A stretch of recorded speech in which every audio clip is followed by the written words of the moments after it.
He has intimidated into silence or imprisoned or executed everyone within not just the CCP, but the broader system who is capable of independent thought.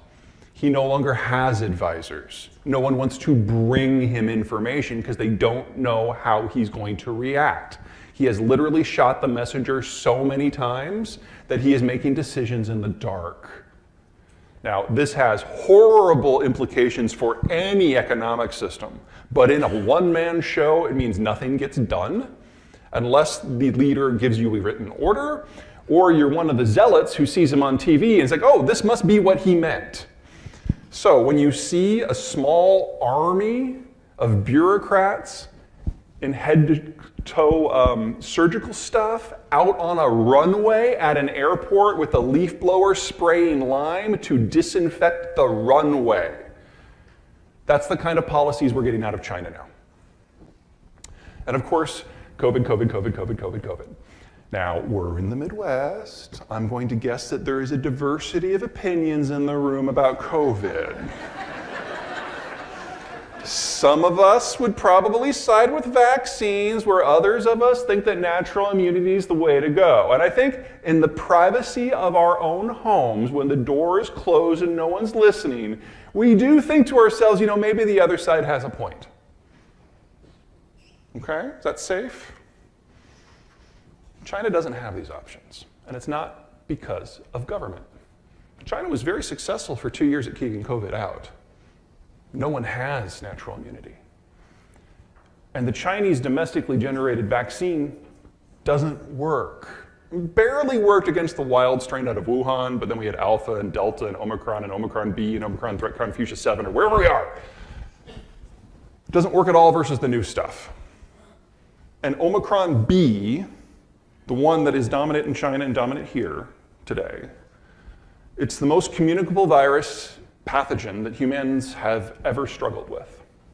And the death rate from it is higher than any of the previous strains. And for us, this is a footnote because we all have multiple sources of resistance now. But the Chinese have none. And if they opened, you'd be looking at 5 million deaths in China a month for at least a quarter, minimum. So they can't. Lockdowns are their only policy tool. Shanghai went into lockdown on April 1. They came out on June 1. They nearly went into lockdown again last week. It's a little touch and go right now. We're all familiar with Vegas, right? What happens in Vegas totally leaves Vegas if it's a venereal disease. Yeah. China right now is struggling with an outbreak in Macau, which is their Vegas. So you should be expecting major metropolitan lockdowns across the country within a month. This is China's new normal. They can no longer participate in manufacturing supply chains because they can't keep the factories open. They are prioritizing health. That comes at a cost. Now, they're going to be losing access to Russian crude because of the war. They're losing access to manufacturing and employment because of their health policy. And we're having government failure as a managerial issue. All that really leaves is food security. Now, we all know that they love their pork. And we all remember African swine fever from 3 years ago when they had to cull more hogs than the rest of the world has hogs commercially. Now, they've started to get back in. Well, they've done more than start. They've offered a series of subsidies at the federal and the local levels in order to encourage hog farmers to re-enter the market, but they forgot to abrogate the debts of the hog farmers that went out of business because of ASF. So you've got 2 million dudes like me taking subsidies who have no idea what to do with a pig.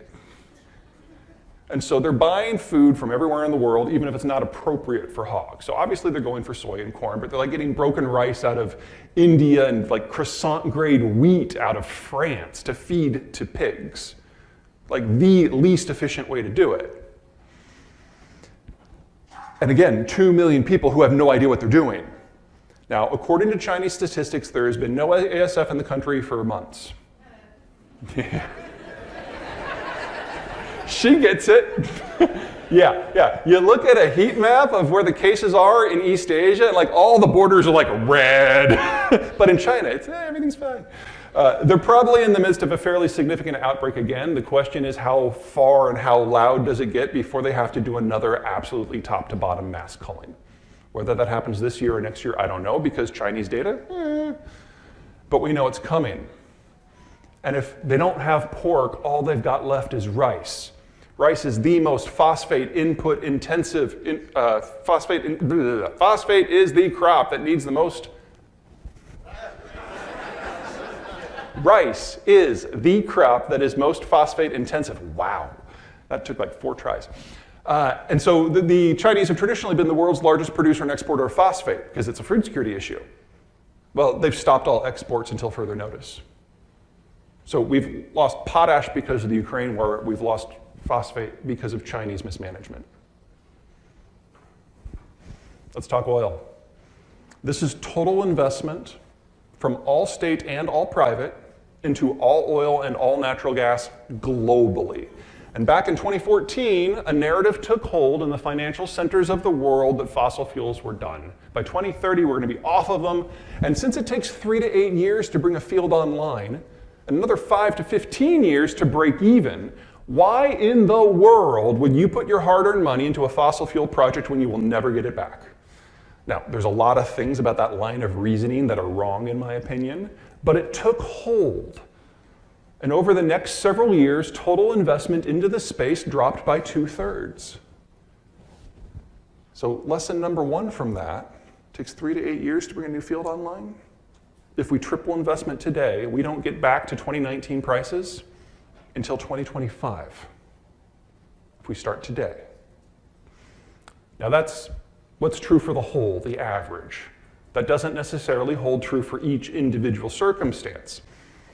This is by far my favorite graphic series. I like to call this the checkbook map, because every dot is someone who can pay their power bill. That's where the world's oil and gas comes from. This is, in one picture, a lot of the angst of the last 70 years.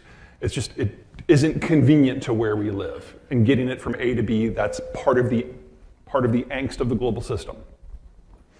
Now watch North America, watch Saudi Arabia.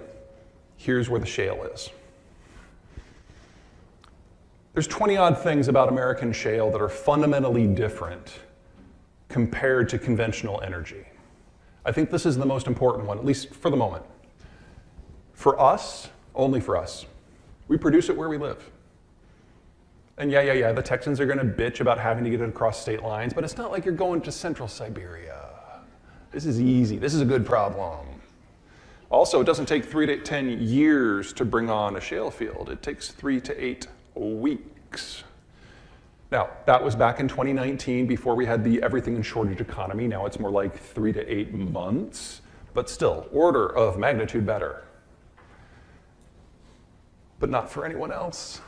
This is where the oil flows. The thicker the line, the more tankers are on that route. This is the route that matters the most. It is a convenient 6,000 to 7,000 mile sail from the Persian Gulf to the Chinese coast. Now, we've all heard those stories about the Chinese having this massive navy, over 600 ships, versus our 290. However, 90% of the Chinese fleet would fit in this auditorium. Not all at the same time, don't be a dumbass. One at a time.